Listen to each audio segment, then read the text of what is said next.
Shut that off, and here we are. Welcome to Two Therapists and a Microphone. I am Dr. Harrison Davis. And I'm Dr. Aisha Dickerson. Two Therapists and a Microphone is a show about mental health, relationships, and social issues that personally affect you. We broadcast live every Thursday at 7 p.m. now on the Our Black Media Network. Harrison and I are two licensed psychotherapists with decades of clinical experience, and we want to hear from you. We want to hear about the situations or dilemmas that you're going through. And you can send us your questions by visiting www.twotherapist.com and click on Ask Two Therapists at the top of the page. We've been getting a few questions, and We we're going to are. address one tonight, but keep sending them. As long as you send them, Absolutely. We want to answer your questions, and have two experts plus an additional one, somebody who you can relate to, somebody who understands you, your lifestyle or your situation. And we're going to give you our honest answer. So we're going to answer one of those questions tonight. But to start the show off with, a couple of weeks ago, I'm glad to have Dr. Aisha back. We took a glad to be couple of weeks back. off. I think we needed that little break, from the Mhm. holiday and take care of a few things. So I'm glad you're back, Aisha. But a few weeks ago, we had a show on narcissistic personality disorder. That's a hot topic. We talked about it. Our expert guest did a wonderful job talking about it. And I remember doing the show, and I think a lot of people responded to that show too. Mhm. But I remember thinking, I'm not doubting narcissistic personality disorder, but I mentioned everybody can't have it. Just because someone's a jerk and they're selfish. But there is another personality disorder that I think you need to look out for. I mean, this is the one I believe is more prevalent than narcissistic personality disorder, and that is borderline personality disorder. And every time I say it, I'm gonna say it that way with a little dramatic tone because that fits. That was very dramatic. You said borderline. Borderline personality disorder. So we're going to talk about that, have an expert guest. What are your thoughts about this topic today, Aisha? So I've heard, well, of course, I'm familiar with borderline. What I Yep. know is that I don't work with people who have borderline personality disorder. It's one of those Lucky things that you. I think I think it requires an energy and Yeah, expertise that maybe I don't have. I'm good at a lot of things. I'll never know if I'm good at working with people who have borderline personality disorder. But luckily, I know wonderful people I can refer them to, like Winter. yeah. And I know that I know that Thank you. a lot of people are talking about borderline personality disorder more because of things like TikTok. It's Yep. one of those things that kids are trying to diagnose themselves with. Oh, my borderline personality disorder. Oh, my BPD. And so I also know that a lot of people who work with that population use BT, which we'll talk about a Yep. little bit soon, hopefully, but that's also something I'm not trained in. So I know with any personality disorder, it's not something that just goes away. You're gonna have it forever. Mhm. And we're going to talk tonight about why this specific disorder is considered somewhat difficult to treat by certain therapists Yep. and why it's considered difficult to live with, work with, and love these Absolutely. people.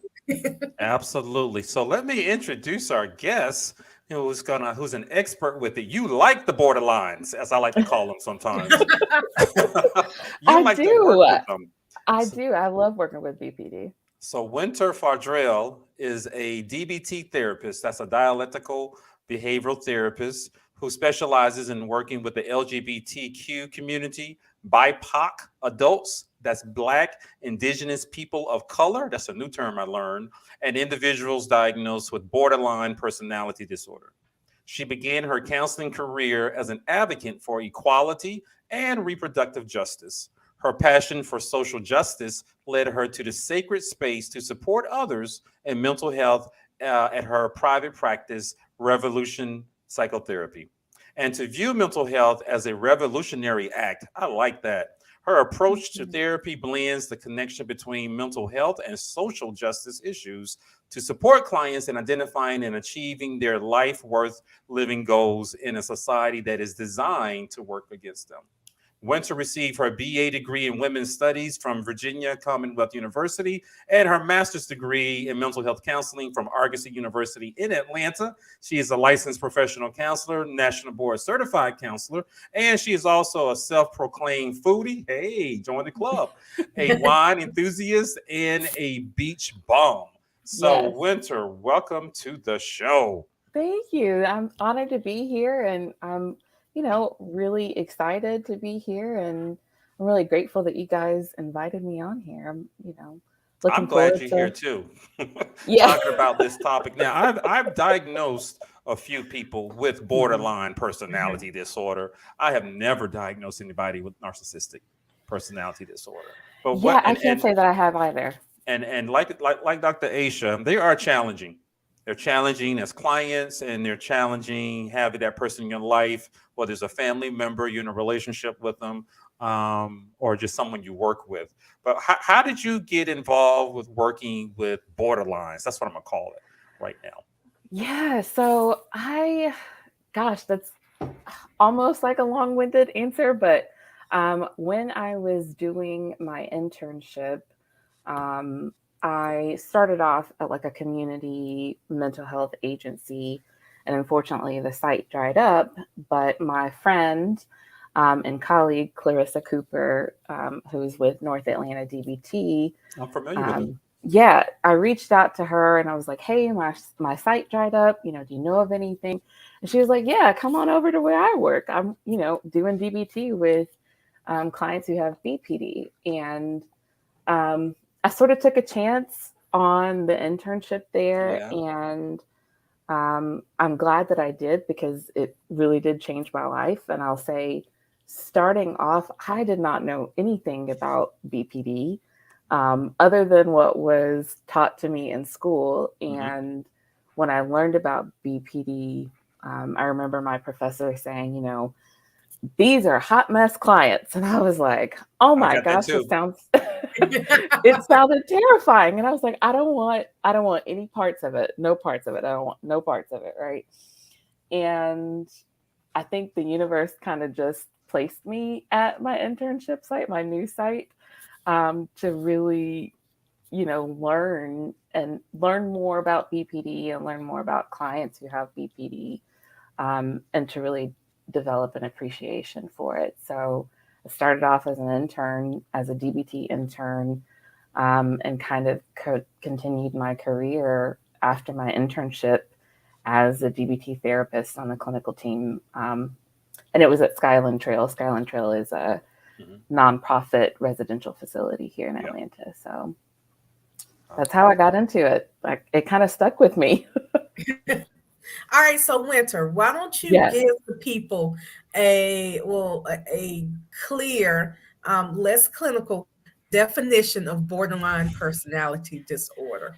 What is Yeah. it? So I, that's the age old question, right? Like, what is it? Hmm. Um, I have kind of adopted a definition from the National Education Alliance for BPD, which really is about like a disorder of ongoing patterns of difficulty with being able to regulate your emotions, being able to regulate your thoughts or thinking, difficulty with like your self-image and your self-confidence, and ultimately relationship conflict.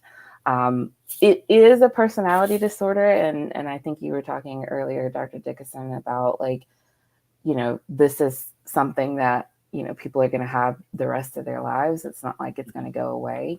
And so really I talk to my clients about managing the symptoms of BPD, and kind of like what the symptoms are, ranging from suicide to self-harm to Hmm. impulsivity, to, really unstable, unmanageable relationships, and like this sort of poor sense of self and, concept of self, if you will.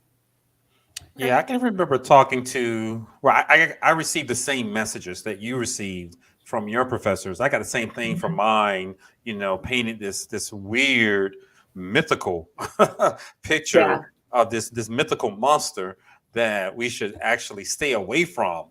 Sort of, I got a lot of warnings about it, and didn't see a whole lot of it in my internship, and read up about it and learned about it from others, but I described it sometimes to my former students.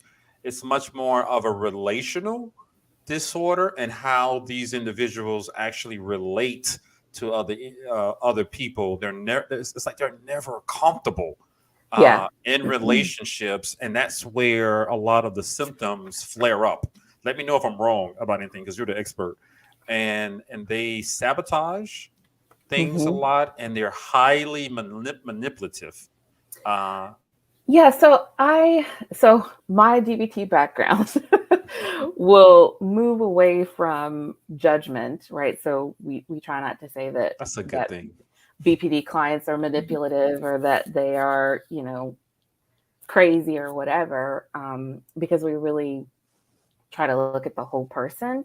And part of what is really important to clients with BPD is the relationship, right? Like connection and being able to foster connection with other people. And so, one of the things that I talk to my clients about is the concept of the biosocial theory, which is a part of DBT and understanding what the diagnosis looks like.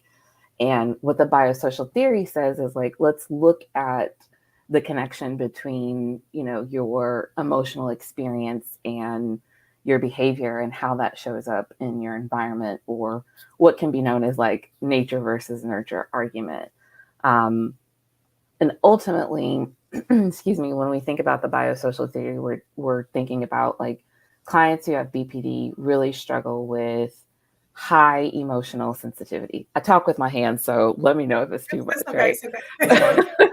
It's fine. So high emotional sensitivity, which means that the slightest thing can set them off, and they're going to experience emotions much more often than other people would, and their emotions seem to just come out of the blue. The other thing that you add to high emotional sensitivity is high emotional intensity. So not only are they more sensitive to emotions, but they're going to feel them really intensely. They're going to feel them um, like a freight train, and they're going to be long lasting. And then you have high emotional reactivity. So you think about, I'm spending a lot of time with this intense emotion. I'm really sensitive to it. It's only natural that the emotion is going to drive me to act on it. And that's where a lot of impulsive behaviors come from. So, um, you know, self harming or gambling or impulsive sexual behaviors or binge eating comes up a lot. And then when we think about our reactivity, we spend so much time in this high emotional state, it's going to take longer for them to come down to a state of calm or rest, or what's known as like baseline. So when we pair all of those things together with um, their social environment will show up in one of two ways. Either it'll be a validating, supportive environment, or it'll be an invalidating, traumatic environment that not only negates their experiences, but oh, hey, Johnny Jenkins, it's so nice to see Sorry to you. interrupt you. I just want to put that up. Yeah, no, thank you. But no, their social environment will be really invalidating and traumatic. And not only will it negate their experience, but it'll also punish their own emotional experiences, will reinforce maladaptive coping behaviors, and then oversimplify problem solving. So when we think about like, oh, telling someone you should just stop crying. Well, therapists will never say that to anyone, but someone Not to their who client, they might say not it. right, not to their client, right? But like a loved one telling someone who has BPD stop crying is really invalidating because it's dismissive of Mhm. the pain and suffering that they're going through. So that's kind of the approach that I take, and you know, what I discuss with my clients to kind of help them understand like how it shows up in their life, and to really grasp like you're dealing with something that other people aren't dealing with. um, and that's really eye-opening for them. So what about so I hear all you're telling me about their, I'm going to say, emotional stability, or some would even say lack of. Yeah, How does dysregulation is what we call it.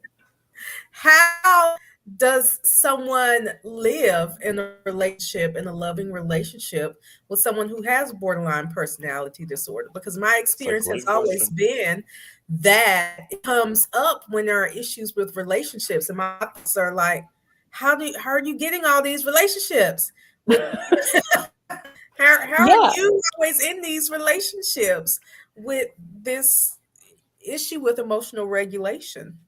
yeah, it's, you know, it's interesting because that's a part of the diagnosis, is like getting into these unstable relationships. And not only does that show up like um, in platonic relationships, but it shows up in romantic relationships. It might even show Work up in relationships. work relationships, yeah, at their jobs. So, you know, if you're in a relationship with someone who has BPD, it can feel a lot like you're walking on eggshells around them. Like you're Every worried day. about every little thing that you say setting them off. Um, and it's because they are spending so much time in their head and so much time in their what's known as like emotion mind, sorting out what's fact and what's not fact, right?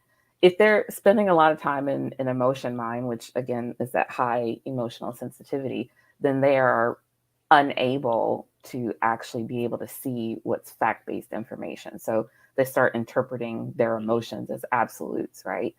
Um, Part of what I work on with my clients in individual therapy is really helping them to understand and make sense of like their own thoughts, and in a lot of ways like do a lot of cognitive restructuring. um, and I help them with interpersonal communication, right? So being able to advocate for themselves, being able to communicate when something is uncomfortable for them or painful for them. We work a lot on validation. So being able to like self validate, because clients who have BPD often engage in self invalidation. And similarly, on the back end, I encourage loved ones of clients who have BPD to actually seek their own therapy as well, to like actually engage in some of the DBT skills that we're learning, so that they are, you know, better able to understand exactly what their loved one is going through. I think it is both challenging um, to be in a relationship with someone who has BPD because it's constant work. Mhm. Um, and I also think it is doable and possible and still can be a healthy relationship for folks. Um, yeah, it's challenging. And Mhm. I think that, you know, just like the client who's doing work with around BPD and doing ultimately DBT, which is what is recommended, I hope that their loved one is doing that as well. Yeah, because they bring a lot of complications to their Yeah. relationships or people they come in contact with. So Winter, you've painted a very good clinical picture that I believe Aisha and I we understand. We Yeah. get it, and some of our clinician friends out there. But let's break it down of what it actually looks like to the everyday person, the viewer, our viewers who are trying to learn about this. Give us an example or two of how Yeah. someone demonstrated their borderline tendencies and how they actually what they actually did within a relationship, Yeah. so we can So know what that deregulation what it really looks like.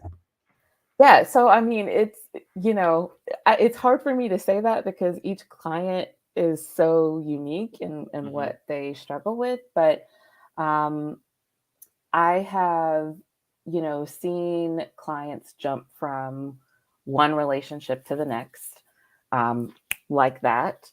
And they're in A love, In love is a strong word. I think intense they're emotions. I'd Right. say they're an intense like, Okay. um, because Okay. their It's their just like I concept like that. their concept of love is ultimately skewed, right? So that's another part of what we work on in therapy too, is identifying what healthy relationships look like. A So would you big agree? part, I'm sorry to cut you off. I yeah, go remember for it. someone said something about they love hard one time. Remember that, Aisha? We saw that on the show. Would you Yes. classify? Yes. Yeah. Would you classify that as someone with very quick, intense feelings for someone? They love hard. If It's not, that's hard for okay. me to say, it is hard for me to say because I think it could be a possibility. I also think that, you know, for a lot of clients with BPD, love is their concept of love is sometimes skewed, right? So sometimes they get in relationships that are could be abusive in nature Hmm. and um, in which they could also develop like infatuation. Hmm. They could love someone that is actually not available, and I've Hmm. seen a lot of clients Yep. get into Yep. relationships where there's like extramarital affairs going on. Codependency comes up a lot. Yep. And so I could see how, this concept of like loving hard is Hmm. directly related to being codependent on someone. So, looking toward another person to define their own self worth and value, and to really guide their life is really um, a big part of what they struggle with as well. So it's hard for me to Describe. say. Yeah, I know. But describe to us what it looks like when someone is experiencing deregulation. Something has triggered them, and to the rest of us, it may have been a mild issue, but as you mentioned, they have intense emotions, and they're Yeah. unable to manage those emotions. Because I think that's what I see most often, in addition to the control that they're trying to have on other individuals. But let's first start talking about the deregulation and what that looks Yeah. like. So I think it's helpful to like look at or talk about like what the types of dysregulation are that we kind of examine in DBT, which is clearly emotional dysregulation. So a lot of clients who have BPD really struggle with intense shame and feeling like they're a bad person, like they have done something so bad that they feel rotten to the core. I've actually heard a client use the phrase, I feel rotten to the core. Empty. Yeah, yeah. So shame, sadness, a lot of depression comes up and anger comes up as well. A lot of clients will outwardly act on their anger, whether that's through punching things or having road rage. It could be lashing out as a way that anger shows up, but certainly emotional dysregulation is a big part of it. And the emotional dysregulation isn't um, it isn't weeks on end. It's literally hours day to day. So 1 minute they could feel, you know, really triggered by shame. The next they could feel really triggered by sadness or anger. So it is really like an up and down kind of roller coaster experience. Um, Thank you. Behavioral dysregulation is a big part of it. So behavioral in terms of struggling with thoughts of suicide, having intense suicidal thoughts, so intense that they're acting out on it, meaning they have made attempts or have developed plans to complete suicide. Engaging in self harm, and the biggest self harming behavior that I see presented with BPD is cutting, Hmm. and it's all forms of Yep. cutting, and I've also seen burning, But tell the Um, audience, what is cutting? What is that? So it's also defined as self-mutilation. So cutting meaning using some sort of sharp object to break the skin, and Intentionally. intentionally break the skin. And normally when clients engage in cutting, it's because they're experiencing intense pain and or experiencing intense numbness and wanting to feel something, or wanting to like take away the pain. From a biological standpoint, it makes sense that they do that because they don't understand or know other ways to cope with it. So self-harm is a big one. Substance abuse is a big one. Seeing drinking, drinking comes up a lot with BPD. Drug use, smoking marijuana also comes up a lot with BPD. And then eating disorder related behaviors. So binging, and purging and restricting are also big behavioral So a ones. lot of self-destructive behavior. They're Self-destructive. actually hurting All themselves. dangerous stuff. Yeah. Suicide, self-harm, eating disorders, all the, for lack of better terms, bad stuff. All the bad. Yeah. So life-threatening behaviors, absolutely.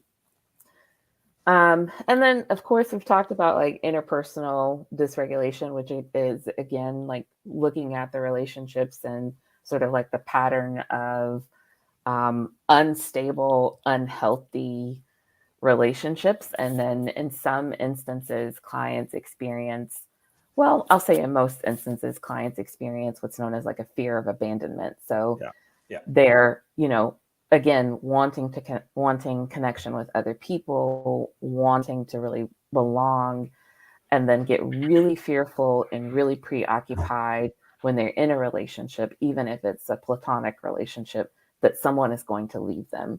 And so when they start to do that, a lot of like behaviors of jealousy come up where, they're trying to do things to keep the person around. And it'll make the person leave them. It'll be And then ultimately it makes the person leave them. Yeah, absolutely. Yeah. It's like really counterintuitive, right? Or in some instances, I've seen folks go from like what's known as like idealization versus devaluation, where 1 minute the person that they're with is the greatest person in the world. They are the shit. The God. Right? They place them on a high pedestal, and then the next is devaluation, where they can't stand them, they hate them. So they kind of Scum on the vacillate bottom between of their shoe. Yeah, scum on the bottom of their shoe. I'm like, you were just in love a month ago, would do Yeah. anything for him. But now you can't stand them, right? And so then also what comes up is like self-dysregulation, where a lot of clients are unsure of who they are. This could come up in terms of like gender identity, sexuality. It comes up in terms of like their values and their goals out of their lives. And one of the main questions that we ask in DBT is like, what is your life worth living goal? Meaning like, what's the ultimate kind of goal that you want to achieve in your life, or what is a goal that you want to achieve in your life that would actually make life worth living, like you committing to stay here on earth and live and breathe. Wow. Yeah. And then finally is cognitive dysregulation. So a lot of folks experience intense anxiety. Sometimes that intense anxiety makes them experience dissociation, where they start checking out, or they have no sort of concept or sense of time. A lot of them experience like depersonalization and derealization, where they're having like these out of body experiences. So we do a lot of like grounding techniques to get them back in the here and now and to really focus on the present moment so that they're not off in la la land. Wow. So this sounds like a lot of complications, and it is complex. Yeah, it is, and they're toxic, in relationships, and feeling uncomfortable within a relationship, but they long for it, they want it, but they're the ones who are sabotaging in relationships because they are so uncomfortable with themselves and who they are sometimes, and they cause the problems within the relationships. So I think so.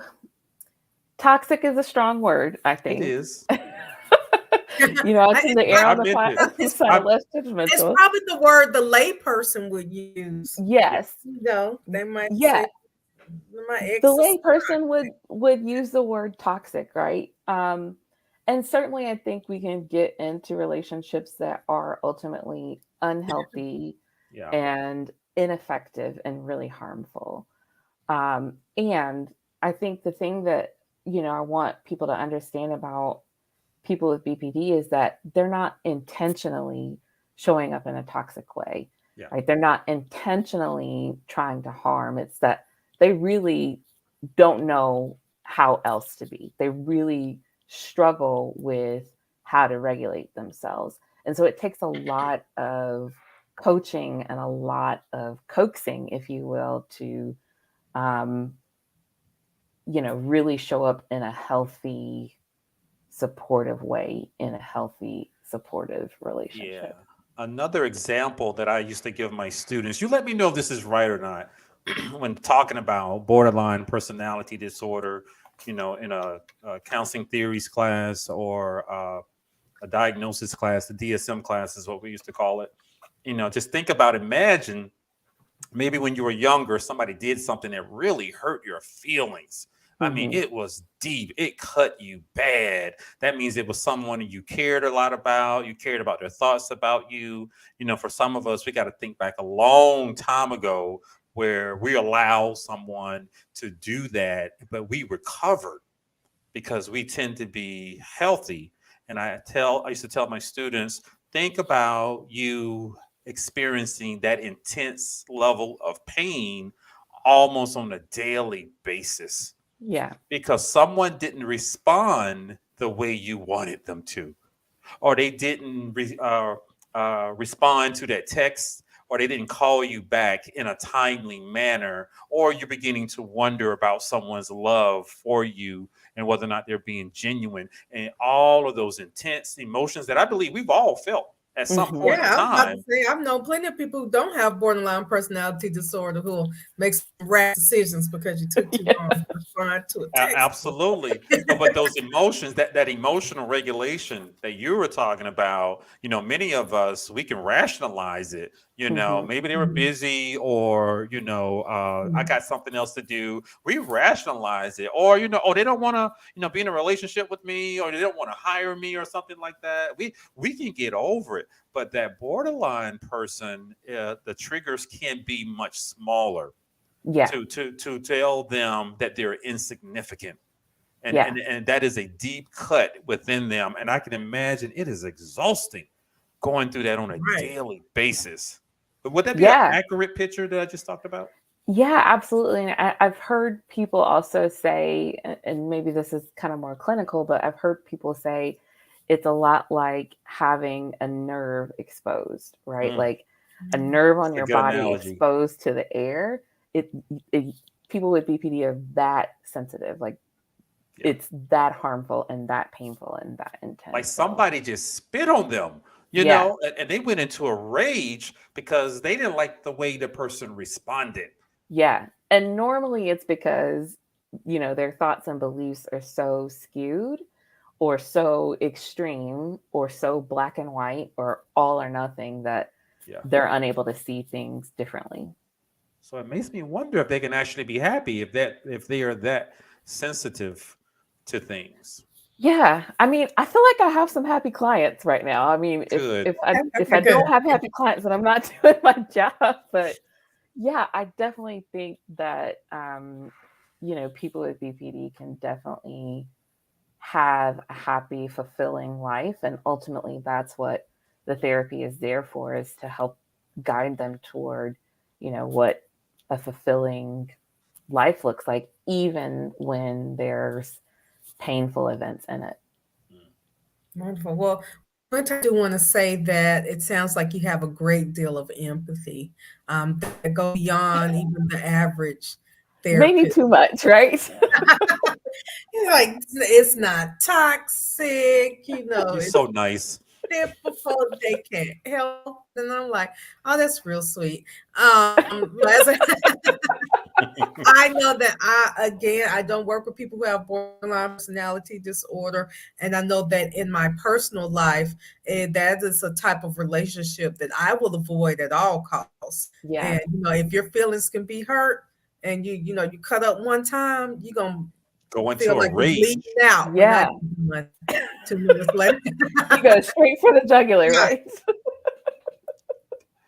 So one of the things I'm wondering about are some of the origins of these intense symptoms as we're talking about them, that it can be uncomfortable managing a relationship with somebody who is borderline. As Dr. Aisha just mentioned, they're easily sensitive and reactive. Either they go into a rage because of something you said, or they become incredibly depressed. Mhm. And then you hold on to it and you personalize it for days and then Mhm. engage in destructive behavior Oh because yeah, of they it. stew on it. Yeah. They stew on it a lot Mhm. over something the rest of us consider small, or we can recover from it because we tend to be a little bit healthier. But what are some of the origins of that? Because I've heard some theories about childhood trauma, abandonment, neglect as a child. What are your thoughts about that? Yeah, I think you know, I know research is still being done on what the origins are. And it's hard to like actually pinpoint what causes BPD, but um, what I think is that it is a combination of sort of genetics or being born and emotionally sensitive, and coupled with um, again invalidation. So that could show up as like childhood trauma experiences definitely have an impact on um, how or if one develops BPD. It could look like the slightest bit of invalidation from either parents or just someone with whom um, you feel connected with, that kind of creates that um, invalidation. So I think it's a combination of things. I don't think it's just one thing or the other. I definitely think that early childhood experiences have definitely influenced and impacted or caused BPD. I also think that, there's a biochemical makeup or something different component, going on that clients with BPD have that's different than other folks. All right. Well, I don't have any other questions. I Okay. want to. I mean, you've given me a lot of information, and A I'm lot of things to It's think helpful. about. learned probably more than I learned when I was in my master's program. Same here. Borderline. Me too, actually. I want But to give Harrison the chance to ask any more questions regarding that before we move on to our Yeah, because we audience. got our audience question. But so my Yeah. last question about this, and I'm glad you mentioned DBT. The audience can think about it. We gave a lot of examples about what it looks like, and we talked about some possible origins with it. But there is a little controversy with it, where there are a lot more women who are Mm. diagnosed with borderline personality disorder than men. Hmm. And just want to know your thoughts about that. I've encountered some men who have it and argued with a client who I believe her husband was borderline. Yeah. He demonstrated all of those symptoms, but she insisted that he was narcissistic. But I'm gonna leave that alone. But what about this whole thing, this gender issue that's connected with it? Yeah, so I, definitely have seen some statistics that say, women have been diagnosed more than men. I also think that part of what's happening is that BPD is being sort of misdiagnosed as bipolar disorder. I've seen that because there's a lot of overlap Yeah, between the two. I can see that. Yeah. I also think that the feminist in me is thinking about how women have historically kind of taken on or been believed to take on this role as like a really big empath and like really sensitive. And, you know, in history, we've kind of been portrayed as like these hysterical beings. And I definitely think that that's part of the stigma, is that women have BPD more than men. I definitely think that men have BPD as well. I You think betcha. there's not enough like studies going on to actually look at the prevalency of BPD in men, because there is, again, so much stigma around having BPD, but then there's so much stigma around men struggling with mental health and appearing like weak or vulnerable, right? And I think that, you know, for some reason, having something like narcissism or bipolar or whatever is an easier pill to swallow than having BPD, right? Yeah. Like no one wants to say, "Oh, I have BPD," or no one wants to work with people who have BPD. So there's way more stigma assigned to it. Well, That's thank just my you. thoughts. Thank you. That's all I wanted to know. You're the expert. Yeah. You know, Aisha and I, we avoid those clients. You know, I Not sometimes avoid, I just am happy to refer. I Yes. diagnose, and I want everyone that I work with, even if only for 1 hour, to get the best help they can get. So I always Yeah. just try to absolutely. refer to somebody else I for that. appreciate Absolutely. that. So You know you're your in limits, my Dr. Rolodex, Dickinson. Winter. You're in it because I've had a couple of slip through. You know, they didn't show me until that third session, and I'm sitting there Yeah. like, oh wow, look at that. Yeah. Because now they Normally mad at me. They're raging at me because of something I suggested. Yeah, Gotcha. normally I can tell within like the first or second session, like, you have BPD. Oh, that's This good. this makes sense. Because they Yeah. don't I'm know. about 6 months in before I. All right. So Winter, thank you for the wonderful information. That was actually very Yeah, good, and you just thank did it all you. off the top of your head. You know, God bless you Thank you. with that. And so, what we want to do now for a few minutes is talk about a question that we got from an audience We member. did. Oh Got boy. it last week. Let me just pull it up on my screen. I'm gonna try to read it to I you have it here guys. if you want me to read it for you. Thank Here. you so Okay, much, you're Aisha. welcome. All right. So our viewer is a 35-year-old female in Decatur, Georgia. And she says, I've been seeing a therapist, he's a Black man, to talk about my issues with dating and self-esteem. He advertises that he can help women be better partners and prepare them for relationships. I don't know a whole lot about him because I guess you're not supposed to know your therapist's business, but it turns out that we have a lot of mutual friends. When I mentioned in a group of friends that I was working with him to make myself more prepared for love, a couple of people made me aware that he is married to a white woman. And now I feel some type of way. Like that's some Kevin Samuels-ish. Long story short, I don't think I want to work with him anymore. Do I feel like I've made progress? I don't know. I'm still single. But also, I think that being married to a white woman is not something you keep secret if you're telling Black women how to be partners. Basically, it conveys to me that he doesn't value the love of a Black woman and he's not invested in me. So here are my questions. Number one, should it even matter that he's married to a white woman? Number two, I'm going back to him either way. So, what would be the best way to let him know that I don't want to talk with him anymore? I definitely want him to know that his white woman is part of my decision. Wow, that's an interesting one. And Ashanti, I know that may not be your name, but I am so glad that you asked that question because you stumped me.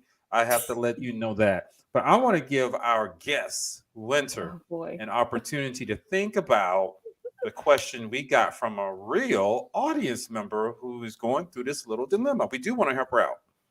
Yeah. I think it's great that she's going to see a therapist. You know, Same here. I and congratulate this you. is also probably the reason therapists don't give the information out. But what do you think, Winter? Facts. You know, okay, so I have to notice that there's like some judgment coming up on my end of Okay. you know, her reasoning for We're all human. not wanting to continue to see the therapist. And I think it is great that she is going to therapy. I certainly encourage that. I think if she's uncomfortable ultimately, and this doesn't align with her values, then certainly, take the step to say, I don't think this is going to work out for me. I think I'm more concerned that, this therapist that they kind of have like mutual friends. Yep. And so for that reason, I'm like, maybe you need to see somebody else. I don't know. If somebody, okay, I just have to name the elephant in the room. Okay. Do it. I'm a Black therapist. I'm a Black therapist that serves the BIPOC community, LGBTQ folks. I am also a Black therapist who's married to a white woman. That does not, in my opinion, that doesn't impact my ability to show up for my people, because I'm going to do that 100%. And if someone ultimately doesn't feel comfortable with me because my wife or my partner is white, then it doesn't need to be about me. Like, see who you want to see because they align with your values. So that's my take on it. I don't know. Okay. Maybe that struck a chord with me where I was like, "Ooh, that's okay. that's You're some human. judgment, right?" I'm glad you mentioned that, because I didn't know it, but you let the audience know how you would react. If somebody had this similar type of situation towards you. So I appreciate you being authentic with that. And ultimately, again, I want them to do what's best for them. So if they're really uncomfortable with it, then your therapy session isn't going to be effective, and you're not going to get what you need to get from the therapy because you're so focused on the fact that your therapist is married to a white woman. And I think that it's the last sentence that hit me, where she said, I definitely want him to know that it's because of his white woman. It's like, oh, so why? The kind of right? You just want to make sure it's not good enough for you to just move on because you don't like that. You want to make sure you let them know. Stop trying to tell Black women how to be better partners when you aren't even married to, when you don't want a Black woman for your part. Is what I was gathering. Right. Yes. So she has. So the first thing I noticed, perhaps it isn't wise to see a therapist when you move in the same social circles. Just like that's number one. That's why I don't refer my friends to my friends. I have therapists who are friends, and I have friends. I'm not going to refer them to my therapist. It gets messy. It gets really messy, right? We don't need to know. That's the number one rule for everybody. So perhaps I would have suggested that you talk about that with your therapist when you discovered that your friends know them and you move in the same social circles, with it. That's the first thing there. But I'm also hearing that you have this criteria. Dr. Aisha just brought this up. This criteria for your therapist, when he's trying to help you, you're not married. You're trying to assess yourself to prepare for a healthy relationship. And it sounds like he's in a healthy relationship, but you just don't agree with his chosen mate and who he chose. I don't know what that has to do with him helping you and being genuine, with his desire to help you to reach your goals, So I don't know what made you focus on that, but we can explore some of that resentment that you have and how this may have triggered you because this is a Black man who is married to a white woman. A big part of me is like, who cares? What's the quality of the care that he is providing you? And I'm like, Aisha, I'm not sure why it's so important for you to tell him, I don't want to see you anymore. That's the point. You just want to be because your wife is white. Yeah. That does feel really intentional, right? Like I want you to know that I know this thing about you, right? Yeah. So it sounds like, I don't know, you want to hurt him. You want to throw that back out at him. I'm hearing some resentment that is there. I encourage you to explore that, and that desire to throw that back at your therapist, and you're using that as a reason not to continue with him. I mean, those are the two things there. You move in the same social circles. We got to make a decision about that. But now that's huge. And then the other piece is you don't like his decisions on who he chose. But it tells the rest of us clinicians we try our best to keep our lives private. I don't have any pictures in my counseling office of me and my family. I don't even mention it. I don't talk about where I live or anything like that. But sometimes in today's digital world, they discover things about you. So that's my take on it. That was a very good letter that we got. I had to think about that for a while. It was deep that she said it was some Kevin Samuels ish, because that's a lot. Because he just I never listened to one of his tapes ever, and I won't. But my understanding is that it's almost as if he detested in this case Black women, and said that nobody wanted them. They, everybody else was more desirable. And this viewer, it feels like that's the feeling she got from her therapist, because he married a white woman. Yep. So assess the reason. What's that trigger in you? Yeah. That's what I just encourage you to do. It's like, who wrote you? Yeah, go to another. That's a good question. Go to another therapist. Perhaps find a Black female therapist, and talk about that. And let's hope she has married someone that you approve. That would be good too. So this is the end of today's show. That was a wonderful question that we got. I encourage the rest of you all to ask your questions. Just go to our website, twotherapist.com, TWO therapist with an S.com. Click on Ask Two Therapists. Dr. Aisha and I, we are happy to answer your questions. We're going to give you the real, whether you like it or not, and it's always coming from a good place.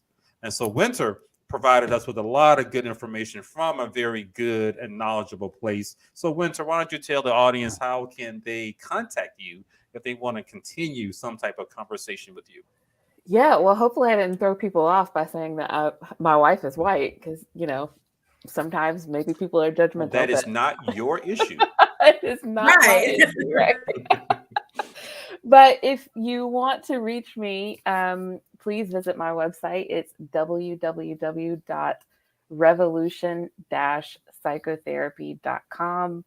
I'm on social media. It's at Revolution Psychotherapy on Facebook and Instagram. I'm not on TikTok because I don't do video things, but I'd love to hear from you.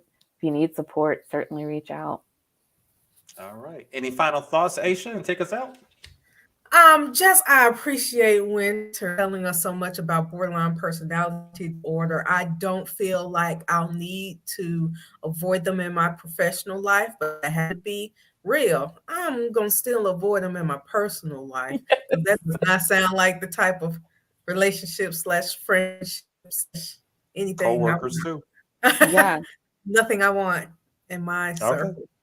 All right. Thank you so much. So you guys have been watching Two Therapists and a Microphone. We're going to broadcast live at 7 p.m. now every Thursday evening. We will see you guys next time.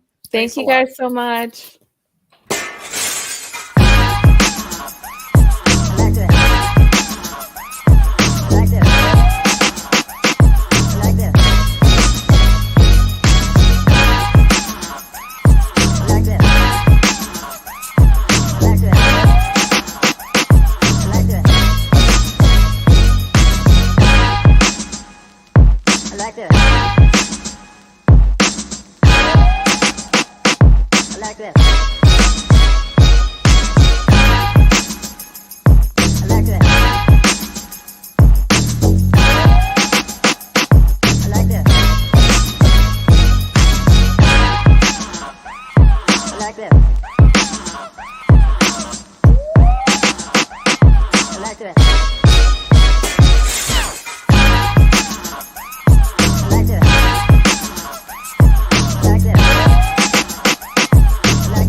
Like this.